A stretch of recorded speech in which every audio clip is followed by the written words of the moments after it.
Huelva, Spain, April 30th, 1943. At dawn, the sea lay still and silver beneath a rising sun. Fishermen from the quiet Andalusian port of Huelva pushed their boats through a thin mist, expecting only the usual catch of sardines and mullet. But just beyond the surf, something dark floated in the water. The shape of a man, face pale, uniform soaked, a briefcase chained to his wrist. When the body was pulled ashore, the Spanish police noted his Royal Navy identity, Major William Martin of the Royal Marines. His pockets held letters from a fiancée named Pam, a photograph, receipts, theater stubs, the details of a life suddenly ended. The leather case bore secret documents marked Top Secret. To the neutral Spanish authorities, and to the German agents quietly watching them, this discovery seemed a rare stroke of luck. But what no one on that beach could have known was that Major Martin had never lived at all. The body was real, but the man was an invention, part of an elaborate British deception that would help decide the fate of the Mediterranean War. The story of that deception begins months earlier, in London. By early 1943, the war in Europe had reached a pivotal turning point. In the snows of Russia, the German Sixth Army had just been annihilated at Stalingrad. In North Africa, Rommel's Afrika Korps was being pushed back by Montgomery's Eighth Army, retreating toward Tunisia. For the first time since 1939, the Axis powers were no longer advancing. They were defending, scrambling to hold their crumbling perimeter. But for the Allies, victory in North Africa was only the beginning of a far greater challenge. Winston Churchill called the Mediterranean the soft underbelly of Europe. Yet, to the planners in London and Washington, that underbelly looked more like a chain of steel. Defended islands, heavily garrisoned coasts, and the full attention of the Wehrmacht. The next step had to be bold, and it had to succeed. By March 1943, Allied strategists met in secret conferences from Casablanca to London, debating where to strike next. The Americans preferred a direct assault across the English Channel into France. The British, cautious of the heavy casualties such an early invasion might bring, pushed for an operation in the Mediterranean, one that could knock Italy out of the war, draw German forces south, and secure sea lanes before any final assault on Western Europe. Eventually, the Allies agreed. The next target would be Sicily, the great island fortress guarding the passage from Africa into Europe. Sicily's position made it both the key and the trap of the Mediterranean. Whoever held it controlled the sea routes from Gibraltar to the Suez Canal. The Germans and Italians knew this, and so did the Allies. For Hitler's high command, an invasion of Sicily was the most obvious Allied move. Every coastal battery, airfield, and minefield along its shores was readied for the blow they believed would come. And that, precisely, was the problem. If the enemy expected Sicily, then surprise, the most precious advantage in war, would vanish. The Allies needed the Axis to believe that the real invasion would strike somewhere else. Perhaps Greece, perhaps Sardinia, maybe even southern France. If they could mislead German intelligence long enough to shift divisions away from Sicily, thousands of lives might be saved, and the invasion could succeed before the enemy had time to react. To achieve this, the Allies turned to their growing arsenal of intelligence and deception capabilities. By 1943, British intelligence had become a finely tuned machine. Codebreakers at Bletchley Park were reading vast amounts of German encrypted traffic, the famous Ultra Intercepts. In London, the MI5 double-agent network, known collectively as the Double Cross system, was feeding controlled information to the Germans through turned spies, creating an intricate web of disinformation. The Secret Intelligence Service, MI6, handled foreign operations, while the Special Operations Executive, SOE, supported resistance movements across occupied Europe. Yet intelligence alone could not win Sicily. Deception had to be tangible. something that the enemy could physically see, touch, and believe. The Germans had to be convinced through their own channels, their own observations, and their own human agents, that the Allies were preparing for an entirely different landing. And there was one critical factor that made this possible: Spain. Though officially neutral, Spain under Franco was sympathetic to the Axis cause. German intelligence maintained an active presence there, especially along the southern coast near Huelva, where Spanish officials often cooperated with German agents. This coast faced the approaches to the Mediterranean, and its harbors were dotted with fishermen, customs officers, and quietly watching eyes. To British planners, it was the perfect stage for planting a convincing false lead. In the spring of 1943, as invasion plans for Sicily, codenamed Operation Husky, began to solidify, the need for a master deception grew desperate. The Germans were redeploying units rapidly from France and Eastern Europe, and the Allies could not conceal their vast buildup in North Africa forever. Something dramatic had to misdirect the enemy's focus, something so unusual, so detailed, that it would seem unquestionably real. Deception had already saved lives in North Africa and Norway, but this time the stakes were continental. A single convincing ruse could alter Hitler's entire Mediterranean defense plan. A failed one could cost tens of thousands of men their lives on the beaches of Sicily. And so, within the secret rooms of Whitehall, the question was asked: how do you make the enemy believe a lie? The answer would lead to one of the most extraordinary intelligence operations of the war, one that required not just paper, ink, and imagination, but also a body. The task of shaping the enemy's perception of the war fell to one of Britain's most secret and least understood organizations, the London Controlling Section, known simply as the LCS. Hidden within the corridors of Whitehall, it operated not with divisions or fleets, but with ideas, rumors, and imagination. Its job was to coordinate all Allied deception, ensuring that every false whisper, every forged message, and every phantom army fit into one coherent picture. By 1943, deception had become a weapon as vital as any tank or bomber. It had already been used with great effect in North Africa, where false radio traffic and double agents had helped mislead Rommel about Allied landings. Now, as the Mediterranean campaign loomed, the LCS faced its most complex challenge yet: convincing the Axis that the Allied blow would fall somewhere other than Sicily. To manage this, the LCS created an umbrella deception operation known as Operation Barclay. Barclay aimed to paint a picture of Allied intentions to invade Greece and Sardinia, not Sicily.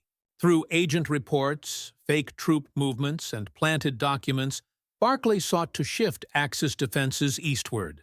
But Intelligence Chief Lieutenant Colonel John Bevan, head of the LCS, knew that the Germans needed something more concrete: physical evidence that would confirm their growing suspicions, something that could not be dismissed as rumor. In war, truth and lies often coexist in shadow, but for a lie to be believed, it must carry the weight of human detail, a life that appears real. It was in this spirit that a small group of British intelligence officers began to imagine an idea that bordered on the macabre. One of them, Ewan Montague, a naval intelligence officer and barrister by training, had been serving under Admiral John Godfrey, the formidable director of naval intelligence. Among Godfrey's staff was a young officer named Charles Cholmondeley, pronounced Chumley, an inventive thinker working with MI5's Double Cross Committee, officially known as the 20 Committee. The committee managed all double agents operating under British control, turning captured German spies into conduits for carefully curated misinformation. In late 1942, Cholmondeley had proposed an audacious idea. What if a body, carrying false documents, were to wash ashore where German agents could find it? If the documents appeared genuine, they might shape German military decisions far more effectively than any forged message or rumor. The concept was not entirely new. During the previous year, A similar ruse, involving a corpse and fake papers, had been briefly considered, but dismissed as impractical.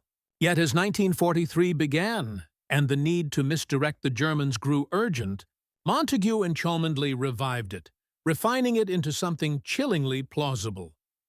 Under the supervision of Admiral Godfrey and the authorization of John Bevan's LCS, the plan was formally approved and given its code name, Operation Mincemeat. The logic was daringly simple. A body would be made to appear as if it belonged to a Royal Marine officer who had died in an air crash over the sea while carrying sensitive papers. Those papers, deliberately false, would suggest that the Allies were preparing to invade Greece and Sardinia, not Sicily. The body would be released near a neutral coast, where German agents could access it through local intermediaries. Once the documents reached German intelligence, the deception would take root. But transforming this grim concept into reality required solving problems of science, secrecy, and morality. The body had to appear authentic, drowned, but intact. The personal effects had to be convincing, down to the smallest ticket stub. The delivery site had to guarantee that the corpse and its briefcase would fall into German hands, but without revealing British involvement. Spain, with its Axis-friendly intelligence channels and open coastlines, was ideal. Specifically, the southern port of Huelva, where a known German agent, Adolf Klaus, operated under the cover of a consul. Spanish authorities were officially neutral, but German intelligence had influence over local officials and could easily gain access to anything found there. As the details took shape, the plan moved from theory to logistics. The British intelligence services would need a suitable body, one unclaimed and unidentified, a man who could be transformed into the fictitious Major William Martin of the Royal Marines. His life would be invented in meticulous detail. A fiancé, a background, personal habits, and believable documents. Everything about him had to withstand German scrutiny. It was a deception built on empathy, the need to create not just a story, but a person the enemy would believe in. And in the quiet, windowless offices of London's Admiralty, a handful of men began crafting that life. They would soon find that their greatest challenge was not invention, but conscience. The corpse of a nameless man was about to become one of the most influential figures in the war. Angle A, the dead man, human. The man who would become Major William Martin began life in death, nameless, ordinary, and forgotten. In early 1943, British intelligence quietly searched for a suitable body. Someone whose death would leave no questions, no family demanding answers. After weeks of discreet inquiries, they found one. A man in his 30s who had died of pneumonia after ingesting rat poison. An accidental death that left no visible wounds. His identity was kept secret for decades. To the world, he would be remembered only by his false name. Pathologists examined the corpse with clinical precision. The lungs, filled with fluid, resembled those of a man drowned at sea. It was perfect. Coroners signed false papers describing a fictitious air crash and drowning. To preserve secrecy, the body was stored in dry ice inside a sealed canister marked optical instruments, hidden deep within a London morgue.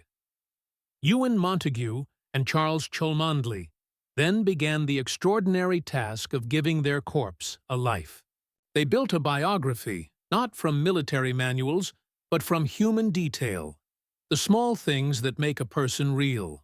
A photograph of a fiancée named Pam, played by a secretary from MI5.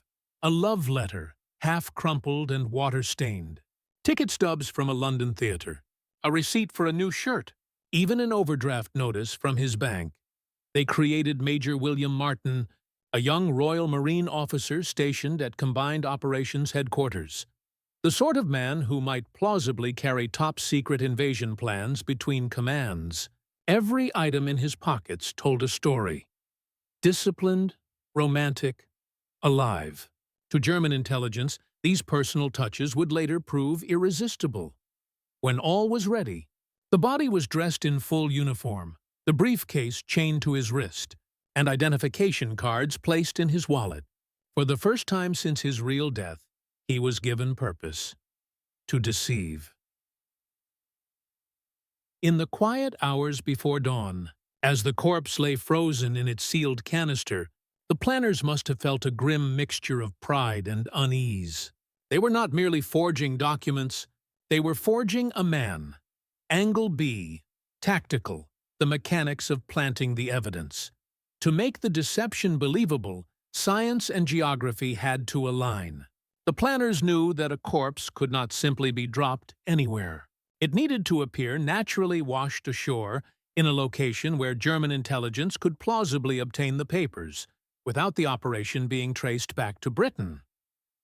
Through extensive study of tide charts, wind patterns, and the movements of Spanish coastal patrols, they selected the Gulf of Huelva in southern Spain. It was a neutral but Axis-friendly zone, a narrow bay where currents from the Atlantic could carry a floating body gently onto the shore.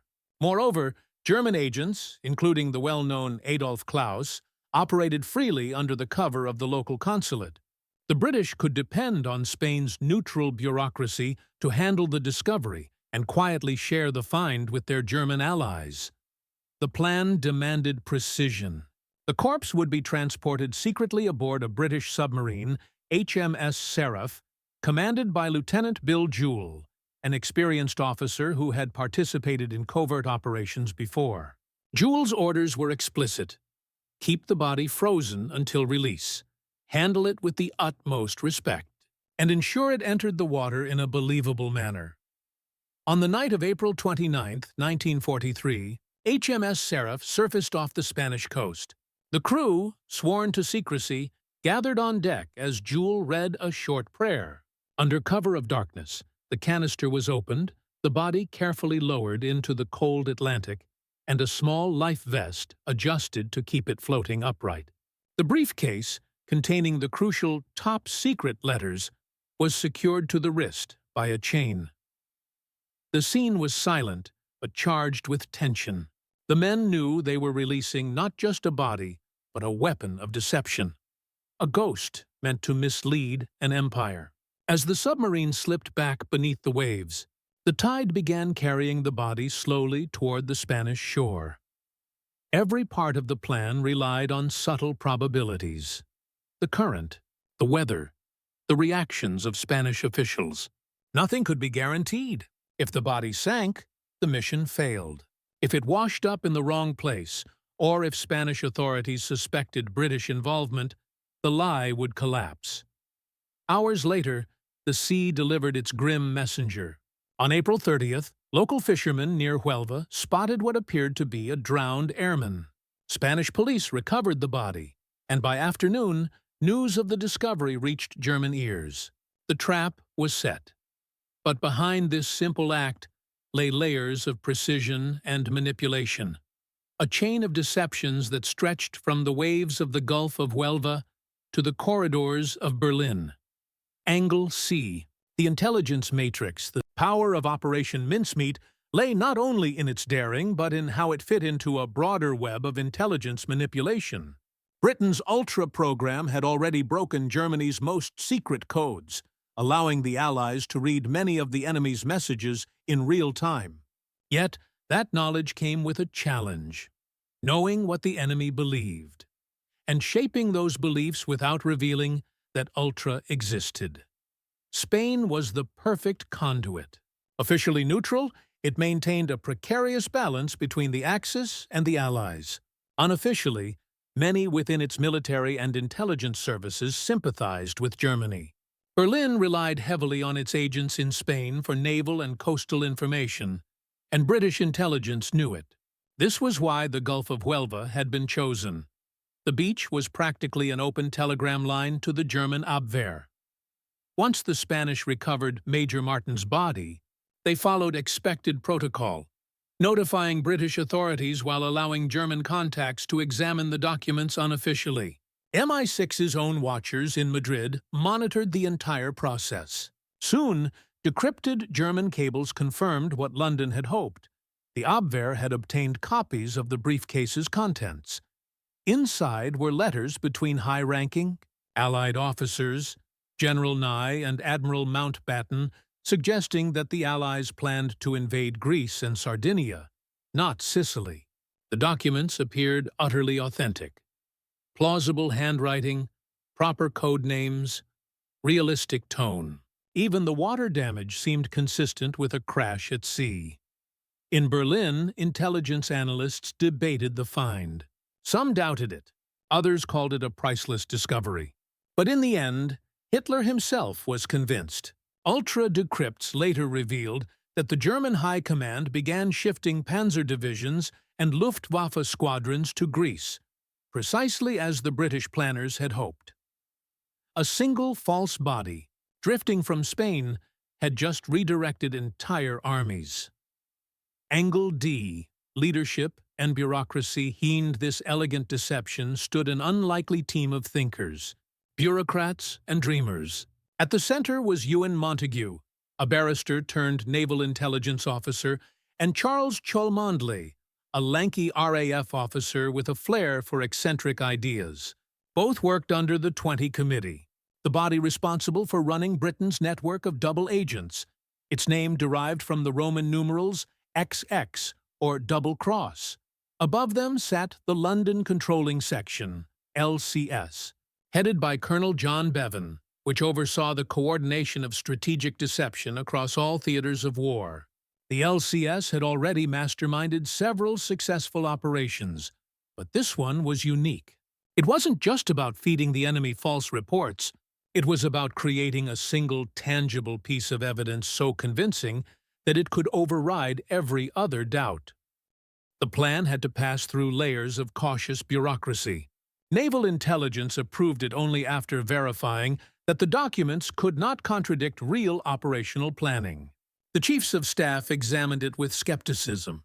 Prime Minister Winston Churchill, however, gave the decisive nod. He understood that deception was often as vital as firepower.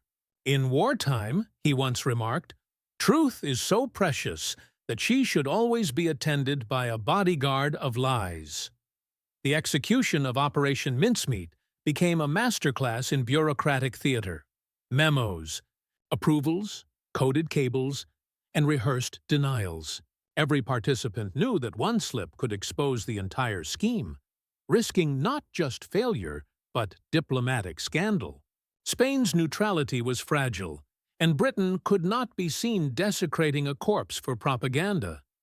Yet, amid the red tape and moral gray zones, there was brilliance. Montagu's team understood human psychology, how spies think, how bureaucrats act, how documents circulate. They knew the Germans wanted to believe in their own cleverness, so they gave them just enough to feel they'd uncovered a secret all by themselves. Angle E, moral and ethical dimensions. For all its ingenuity, Operation Mincemeat carried a shadow. The success of the mission rested on the body of a man who never consented to serve. The corpse, once anonymous and forgotten, was used as a weapon, a symbol of deception, reanimation, and exploitation. Montagu himself struggled with this. Though he justified the act as necessary for victory, he later admitted the operation had a macabre quality. To the planners, it was a brilliant trick. To others, it was a theft of dignity. After the war, when the truth finally emerged, questions arose. Who had the right to use the dead in war? What does victory mean when it's built on a lie, even one that saves lives? Yet, the results could not be denied. The deception succeeded beyond expectation. When the Allies invaded Sicily in July 1943, they faced far less resistance than predicted. The diversion of German forces toward Greece and Sardinia shortened the campaign, saving thousands of Allied soldiers and accelerating the collapse of Mussolini's regime. Still, the moral tension endured. The man buried in Huelva Cemetery under the name Major William Martin, Royal Marines became both a monument and a mystery. Local Spaniards tended his grave for decades, unaware of the truth. Only in 1998 did the British government quietly acknowledge the body's likely real identity. Glyndwr Michael, a homeless Welshman who had died unnoticed in London, and whose second life had altered the course of history. His story raises an uncomfortable question. Was he a victim of circumstance, or a silent hero, a man who, without ever knowing it, became the most effective secret agent of the Second World War? The deception had worked. The Germans believed the lie. Allied troops were preparing to strike the real target, Sicily. What followed was the test of whether one dead man's story could truly change the outcome of a war.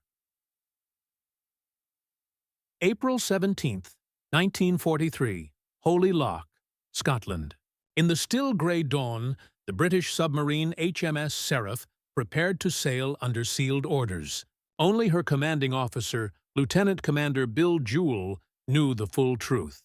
In a steel canister packed with dry ice lay the body of the man the world would soon know as Major William Martin, Royal Marines. The corpse, preserved for weeks in cold storage, had been dressed with painstaking detail: uniform, identity tags, personal letters, even a photograph of Pam, the imaginary sweetheart. Montague and his small team watched from the pier as the submarine slipped into the Firth of Clyde, her conning tower fading into mist. What followed would be one of the most delicate and surreal missions of the entire war: the deliberate planting of a dead man's secret. For over 10 days, HMS Seraph moved south through rough Atlantic waters, rounding the Iberian coast. Jewell had orders to stay undetected, avoiding Spanish patrols and neutral shipping.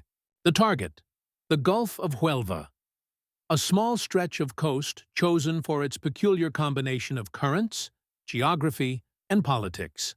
British intelligence knew that Huelva was crawling with German agents disguised as businessmen and diplomats. The hope was simple. The sea would do the work, and the Germans would do the rest. April 29, 1943, the drop. At 4:30 a.m., under a moonlit sky, Seraph surfaced a mile off the Spanish coast. The crew gathered silently on deck. Jewell read a brief prayer, and the canister was unsealed. The stench of preservation chemicals filled the air as the corpse was carefully lowered into the cold sea. Attached to his wrist was the black leather briefcase, chained securely and sealed against the water. As the submarine slipped back beneath the waves, the men aboard HMS Seraph could only imagine the journey ahead. A lifeless figure, carried by the current, moving slowly toward destiny. April 30th, 1943, discovery. Just after dawn, fishermen from the town of Huelva spotted the floating body. By midday, it had been brought ashore. Spanish civil guards took custody, notifying local authorities. Within hours, the British vice-consul in Huelva, Francis Hazelden, received the report of a dead English officer found at sea. He followed a rehearsed script, expressing grave concern, demanding the return of all official materials, and emphasizing that the documents must not be opened. But his protests were designed to fail. Montague's team had predicted this exact sequence. The more the British insisted on secrecy, the more irresistible the documents would become to German intelligence. The Spanish pathologist Dr. Eduardo del Torno performed a cursory autopsy. He noted signs of drowning, confirming the impression of a crash at sea. The body's state of decomposition appeared consistent with several days in the water. Another victory for the planners in London, who had calibrated every detail. The coroner's report, the identification papers, and the official telegrams all pointed toward authenticity. The Spanish Navy handed the documents to the local intelligence authorities, but within hours, a shadow network of German agents, led by Adolf Klaus, the Abwehr's chief contact in Huelva, had already taken interest. Klaus, operating under diplomatic cover, was a seasoned spy with direct access to Berlin. Through his network, microphotographs of the documents began their journey across Europe.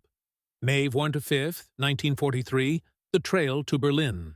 In Madrid, the German attaché Karl Erich Kuhlenthal, a trusted agent of Admiral Canaris's Abwehr, received copies of the recovered papers. He immediately recognized their potential significance. Handwritten letters between senior Allied commanders suggesting that Greece, not Sicily, was the real invasion target. To Kuhlenthal, the evidence appeared almost too good to be true, but it aligned perfectly with his own preconceptions.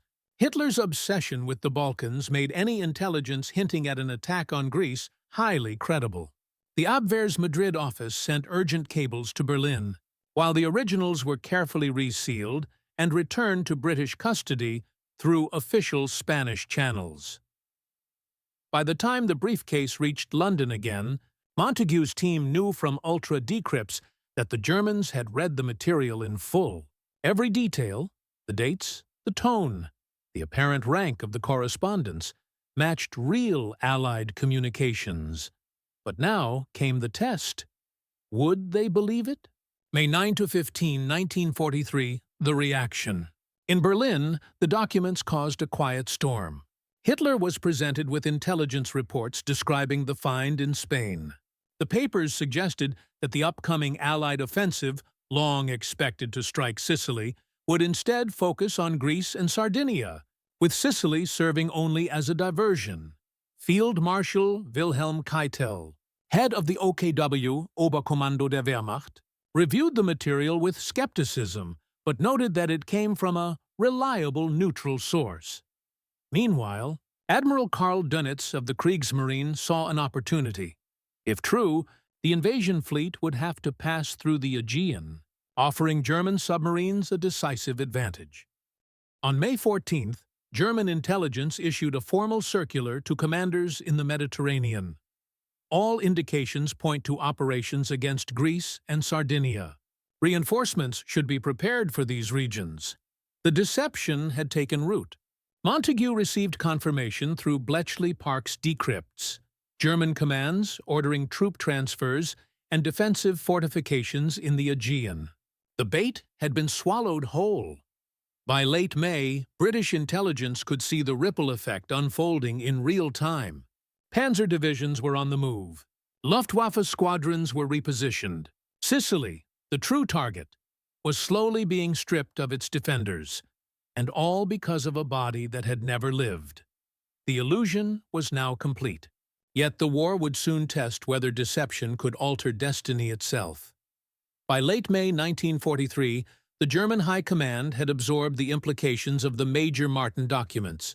Panzer divisions in North Africa and Italy were redeployed toward Greece and Sardinia, while Sicily, the true target, saw only token reinforcements. Hitler, ever cautious, preferred to believe intelligence gathered by ostensibly neutral observers. To him, the papers recovered in Huelva confirmed his worst suspicions. The Allies were preparing a broad offensive in the Balkans. In Berlin, analysts studied every detail. Letters cited mountains of men and material being staged in North Africa, yet the apparent emphasis was on alternate invasion points. Maps in the briefcase highlighted Sardinia and Greece with meticulous markings. The Germans, interpreting these as solid intelligence, shifted air squadrons and armored regiments eastward. The Mediterranean defense had been artfully weakened. Coastal batteries in Sicily remained, but the divisions of seasoned infantry and panzer units that should have fortified the beaches were now scattered thousands of kilometers away. From a strategic perspective, the deception had bought the Allies something priceless: time and space. July 9–10, 1943, Operation Husky begins. Under the cover of darkness and fog, more than 160,000 Allied troops, Americans, British, and Canadians, crossed the Mediterranean from North Africa toward the Sicilian coast. Hundreds of landing craft, escorted by battleships and destroyers, approached beaches near Gela, Pacino, and Licata. The Axis defenders, though brave and alert, were far fewer than expected. Panzer divisions had been relocated based on the false intelligence carried by the corps of Major Martin, air superiority, a crucial element of the invasion, was also easier to secure. The Luftwaffe squadrons meant to contest the landings in Sicily had been diverted east. Allied bombers swept the skies unchallenged, destroying coastal defenses and supply lines. The landings themselves were chaotic, yet remarkably successful. At Gela, American Rangers faced stiff resistance but overcame the defenders by early afternoon. British forces at Sicily's southern tip encountered less opposition than anticipated. Within 48 hours, the Allies had established multiple beachheads and were moving inland. The immediate consequence of the mincemeat deception was clear. Thousands of potential casualties had been avoided. The enemy, misled by the meticulously planted documents, had failed to concentrate forces at the critical points of attack. What could have been a bloody and prolonged campaign became a relatively swift advance, culminating in the capture of Palermo and Messina in late July and early August. In Berlin, confusion reigned. Hitler's orders to prepare for a Greek invasion remained in effect, even as reports from Sicily filtered in. Commanders were forced to improvise, scrambling fragmented units into defensive positions too late. Ultra-decrypts later revealed the extent of their disarray. German communications expressed surprise at the rapid Allied gains and frustration at troop movements already committed in the wrong theaters. The strategic impact extended beyond Sicily. The fall of the island opened the Mediterranean to Allied shipping lanes, facilitating the eventual invasion of the Italian mainland. Mussolini's regime began to crumble, its morale shattered by the realization that the Allies could strike decisively while the Axis scrambled to respond to false threats. For the British planners in London, the results of Operation Mincemeat exceeded expectations. A single corps, meticulously prepared and strategically placed, had reshaped the operational landscape of the Mediterranean. Ultra-intercepts showed German commanders transferring divisions, Luftwaffe squadrons, and artillery units, all based on the documents recovered at Huelva. The deception had worked not just in theory, but in the realignment of entire armies. Yet amid the operational triumph, there remained an eerie truth. The war had been influenced by a man who had never lived. Major William Martin, the creation of Montague, Cholmondeley, and the controlling section, had altered history with nothing more than a corpse, a briefcase, and a few convincing letters. The human, tactical, and bureaucratic ingenuity behind the operation converged in a moment of surreal effectiveness. By mid-July, Sicily was under Allied control, Axis forces were in retreat, and the path into mainland Italy lay open. Operation Mincemeat had not only saved lives, it had shifted the strategic initiative in the Mediterranean. From the waves of Huelva to the beaches of Gela, the chain of deception had unfolded flawlessly. The Allies had manipulated enemy perception with surgical precision, demonstrating the power of intelligence, human psychology, and daring creativity. And yet, the human cost, both real and symbolic, remained haunting. The success of the landings marked the conclusion of the critical phase of the deception. Now, attention turned to the aftermath, the broader consequences for the Axis, the Allies, and the men whose lives had been directly or indirectly shaped by a corpse that became history's most unusual agent. The immediate aftermath of Operation Mincemeat was measured not in headlines, but in movements on a map and in the lives spared by strategic misdirection. By early July 1943, ultra-intercepts confirmed the German response to the Major Martin documents. Divisions and Luftwaffe squadrons were redeployed toward Greece and Sardinia, leaving Sicily lightly defended. Field reports and decrypted German messages revealed the scale of the misallocation. The 15th Panzer Division, initially stationed near Messina, was ordered to Greece. The 1st Luftwaffe Air Fleet, meant to contest the Allied landings, was temporarily reassigned to Sardinia. German coastal battalions expecting an assault on the Greek islands were dispersed along the eastern Mediterranean. These were exactly the shifts British intelligence had predicted. When Operation Husky commenced on July 9, 1943, the effect of the deception became tangible. Allied troops encountered fewer than half the number of defenders they had anticipated. At Gela, American forces faced roughly 4,500 Axis troops instead of the projected 12,000. British landings near Pachino encountered similar disparities. Casualties, while still significant, were sharply reduced compared with expected scenarios. Estimates suggest that between 2,500 and 4,000 Habantutslan lives were spared in the first 48 hours alone.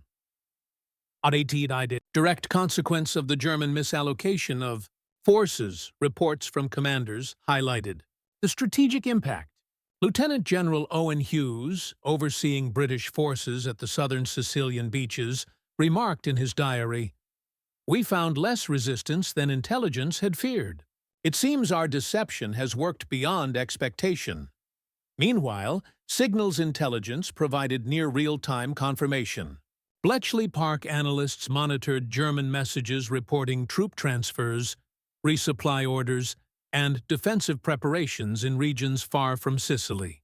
Each intercepted cable validated the planners' assumptions, proving that the carefully crafted lie was being treated as truth by the enemy. The speed and decisiveness of the Allied advance reinforced the operation's success. Within 3 days, Allied forces had secured multiple beachheads. By July 16th, the port city of Syracuse fell to British units, enabling the rapid offloading of supplies and reinforcements. Palermo was captured on July 22nd, and by August 17th, Messina, the last Axis stronghold on the island, had been taken. These victories paved the way for the Italian mainland invasion, accelerating the collapse of Mussolini's regime.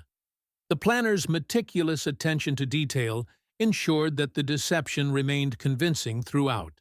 Spanish authorities, whose cooperation was essential, reported no anomalies. German intelligence continued to believe the documents genuine until the invasion was well underway, demonstrating the operation's effectiveness across multiple layers: human, tactical, and psychological. Even in retrospect, the operation's efficiency is striking. For a mission reliant on a single corpse and a set of forged papers, the scale of impact was extraordinary. Thousands of troops were spared, strategic objectives achieved more swiftly, and the Allies gained a critical foothold in Europe with minimal resistance. Operation Mincemeat had turned an imaginative concept into measurable operational success. The success of Operation Mincemeat did not fade with the fall of Sicily. Its lessons resonated across Allied command and shaped the future of strategic deception. British intelligence recognized that a single, well-crafted ruse could manipulate enemy perception far more effectively than traditional espionage alone.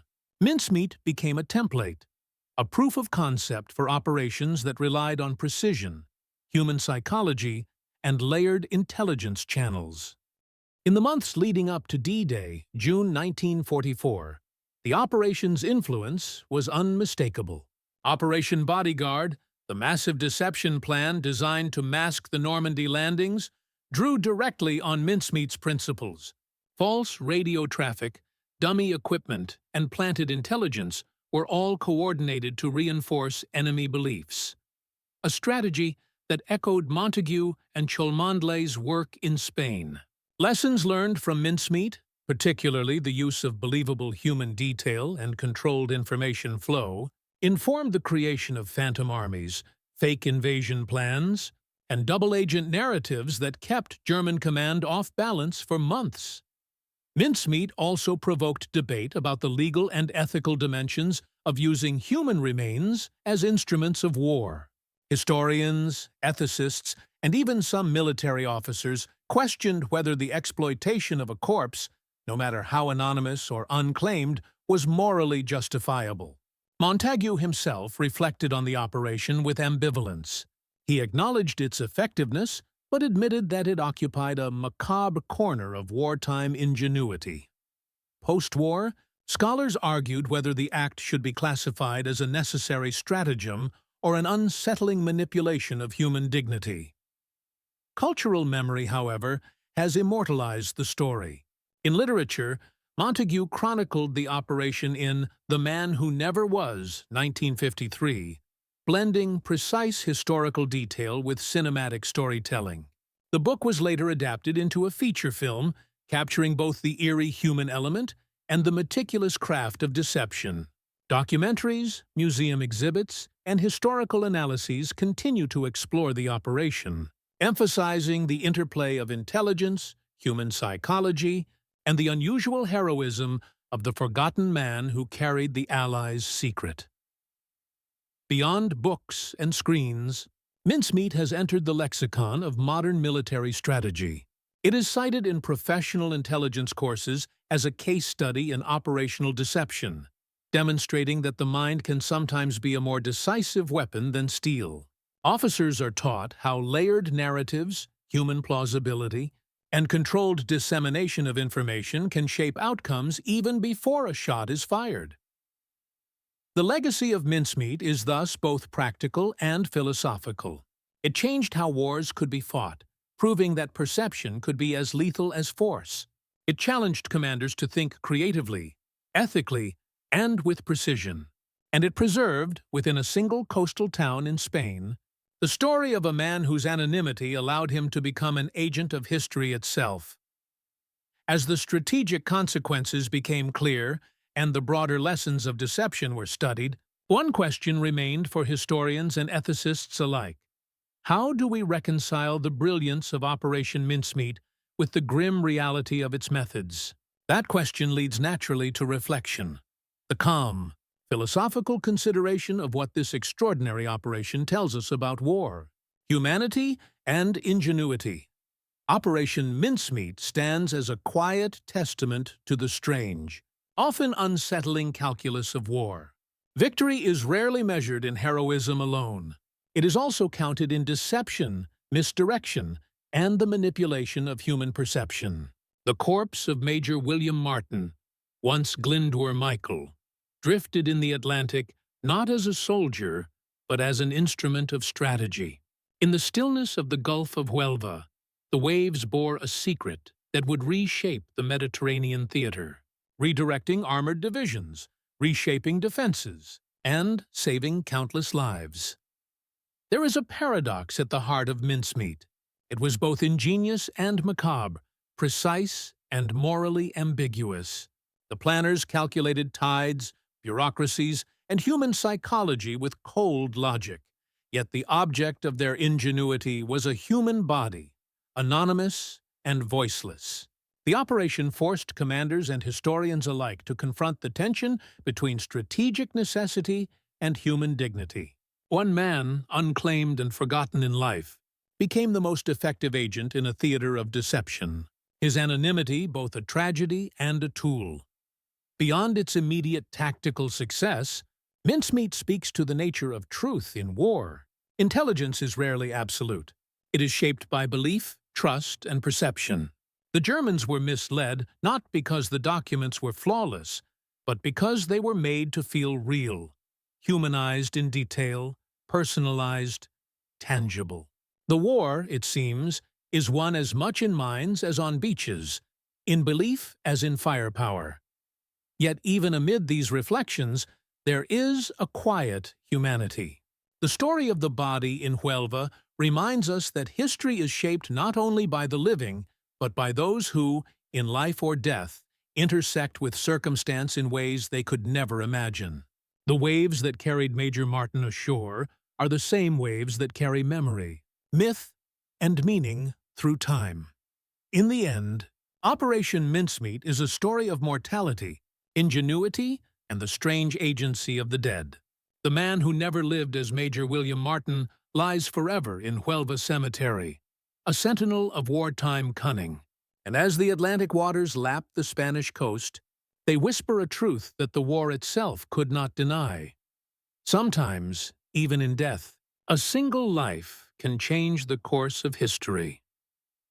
The corpse in the sea, once anonymous, became an agent of fate, And in that drift, mincemeat secured its enduring place in the long memory of the Second World War.